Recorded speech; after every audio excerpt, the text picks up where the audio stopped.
gukoresha abarenga 97,000 mu gihe cyo kwinjiza amanota no gukuramo biroti.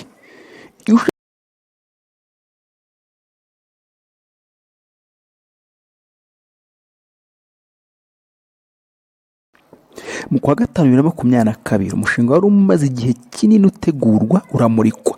Mu kwa cumi ushyirwa mu bikorwa, kubyakira biratugora ducika urondogoro, ariko twari dufite ishingiro kuko utari yakanogejwe neza cyane. Gukora biroti ni online wihuta cyane, bizwi nka ketusi mu ntoki kubera gukora biroti 1000 zirenga twarabyibagiwe. Mbese ibintu ni uburyohe cyane. Kubeshya mu kwandika amanota nabyo bikubiye gake cyane. Ubu iyi systeme ya Kamisi yaravuguruwe, ubu yitwa Kamisi verisiyo ya 2. Ibasha gukoresha abarenga 97,000 mu gihe cyo kwinjiza amanota no gukuramo biroti. Iyo ushaka kuyinjiramo muri ine,